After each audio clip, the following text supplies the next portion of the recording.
As explained in the last video, the non-pharmacological interventions are those health interventions that are not based on drugs or surgery, and they're used to promote health and treat diseases. They include communication skills, counseling, informational care, handling difficult patients and their families, breaking bad news, crisis intervention, and lastly, conflict resolution. So first is communication skills, and specifically effective communication skills. The first most important thing is exclusivity, which means that the interaction between the doctor and patient is done in a setting where only those two are present and there are no other people and there are no distractions. Secondly, we have attending and listening, which basically means that you're truly focused on the patient and consciously listening to them and being aware of what they're saying. It also includes the body language that the patient uses to express themselves. For example, their facial expressions, their closeness to the doctor, gestures, body position, eye contact. Then comes active listening, which involves both focusing on the linguistic and the paralinguistic aspects, or focusing both on the verbal and the nonverbal aspects. So the nonverbal aspects of speech include volume, pitch, fluency, accent, pauses, ums and ers that the patient says. The verbal techniques involve many aspects.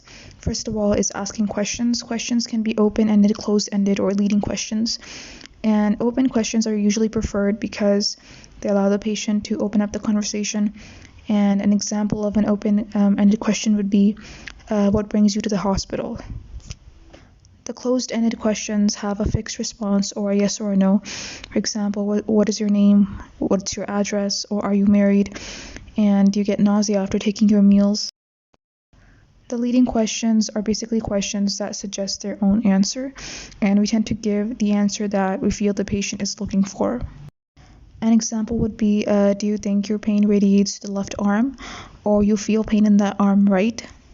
Funneling basically means using questions to guide the conversation from a broad area to a more specific area. For example, once the patient has stated that they're feeling weak or lethargic, we would ask them, what specific part of the body were you referring to? Or if they were complaining of pain, we would ask them, where exactly do you feel that pain? Paraphrasing means that the doctor repeats the last few words that the patient said and basically summarizes what the patient has communicated so far in his own words. For example, you've told me about the weakness in your legs after walking for only a few yards, is that right? Or you become breathless only after taking a few steps, is that right? So basically we're just confirming what the patient has told us so far. During selective reflection, we try to bring out feelings that are attached to certain symptoms or problems that the patient stated, and it involves repeating back to the patient a part of something that they said that seemed to be emotionally charged.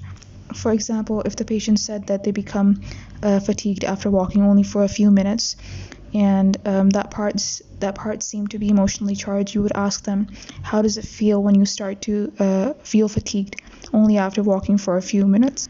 Then comes empathy building, which means that the doctor has to make the patient feel that his feelings have been acknowledged and validated, and that the doctor would have felt the same if he was in the patient's place.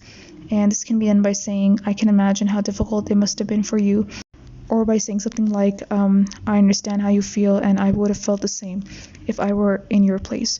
And the important thing to remember is that we are not using sympathy here, which involves feeling bad for the patient.